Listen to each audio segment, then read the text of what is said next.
కాకా నమస్తే. నమస్తే నమస్తే. ఎట్లున్నది మన చేవెళ్ళ? మన చెవెళ్ళ కాంగ్రెస్ అడ్డ.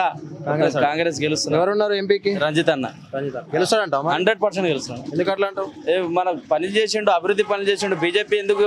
బీజేపీ ఇప్పుడు బీఆర్ఎస్ పని ఖతం అయిపోయింది. బీఆర్ఎస్ ఉండే కదా ఇంతకుముందు, బీఆర్ఎస్ నుంచి ఇప్పుడు ఇలా పార్టీ మారింది కదా, ఏమన్నా మైనస్ అవుతుంది అంటావా? మైనస్ ఏం కాదు, ప్లస్ అవుతుంది. పనులు చేసిండు మరి చేసిండు ఆయనకు తోచినంత చేసిండు. అందుబాటులో ఉంటుండే 100% అందుబాటులో ఉంటుంది. గెలుస్తాడా ఈసారి? 100% గెలుస్తాడా? మీ ఒక్క నోటు అడుగుతుందా లేకపోతే అందరు ఓటు అవుతుంది?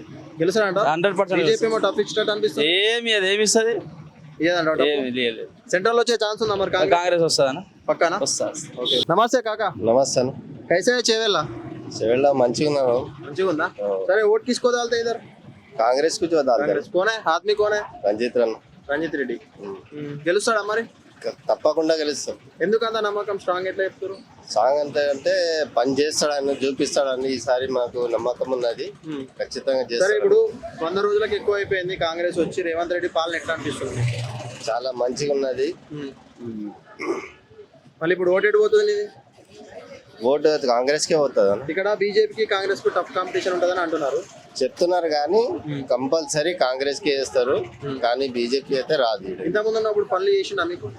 చేసింది జరిగినాయి పని జరిగినాయి, నడుస్తున్నదే ఉన్నది పని ఇక్కడ జరుగుతుందంట. మళ్ళీ గెలుస్తారా? గెలిపిస్తారా? చేవేళ్ళ ప్రజలు ఎంతవరకు ఆదరిస్తారు? గెలిపిస్తారు. రంజిత్ రెడ్డిని కంపల్సరీ గెలిపిస్తారు. పార్టీతో సంబంధం లేదా? అదే మైనస్ కాదంటావు పార్టీ మారడం? అది మైనస్ కాదు. రంజిత్ రెడ్డి వ్యక్తిగతంగా మంచోడు అంటావు? మంచోడు. గెలుస్తాడు. గెలుస్తారు, తప్పకుండా గెలుస్తారు. Thank you.